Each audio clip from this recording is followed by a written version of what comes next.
ആദ്യമായിട്ട് എല്ലാവർക്കും ഈദ് മുബാറക്. അപ്പോൾ ഈ ഒരു ഈദ് ടൈമിൽ ഞാൻ റിഗിനകത്താണ് വർക്ക് ചെയ്യുന്നത്. അപ്പോൾ എങ്ങനെയാണ് റിഗിനകത്ത് ഈദ് അത ആഘോഷിക്കുന്നത് എന്ന് നമുക്ക് നോക്കാം. മെയിനായിട്ട് ഫുഡിലൂടെയാണ് ആഘോഷിക്കുന്നത്. വിവിധ തരം ഫുഡുകളാണ് ഇവർ വർക്കേഴ്സിന് വേണ്ടി ഒരുക്കിയിരിക്കുന്നത്. നമ്മളത് അവരോട് ചോദിക്കുക വരെ ചെയ്തു, എങ്ങനെയാണ് നിങ്ങൾ ഇത്രയധികം ഫുഡ് ഇവിടെ ഉണ്ടാക്കുന്നത്. ആകെ അവർ പറഞ്ഞത് കേക്ക് മാത്രമാണ് ഞങ്ങൾ പുറത്തുനിന്ന് മേടിച്ചത്, ബാക്കി എല്ലാ ഐറ്റവും ഞങ്ങൾ അവിടെ തന്നെ ഉണ്ടാക്കിയതാണെന്നാണ് പറഞ്ഞത്. വീഡിയോയിൽ കാണുന്നത് പോലെ വിവിധ തരം ഡിഷസുകളാണ് ഉള്ളത്.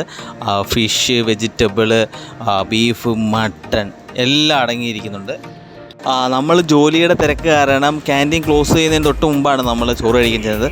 ആ സമയത്ത് അവർ നമുക്ക് ജ്യൂസ്, അതുപോലെ ഇഷ്ടം പോലെ ചോക്ലേറ്റ്, സ്വീറ്റ്സ് എല്ലാം നമുക്ക് തരികയുണ്ടായി. നമ്മളത് കുറച്ച് കഴിക്കാവുന്നതൊക്കെ അവിടെ നിന്ന് കഴിച്ചു, ബാക്കി നമ്മൾ റൂമിലേക്ക് കൊണ്ടുവന്നു.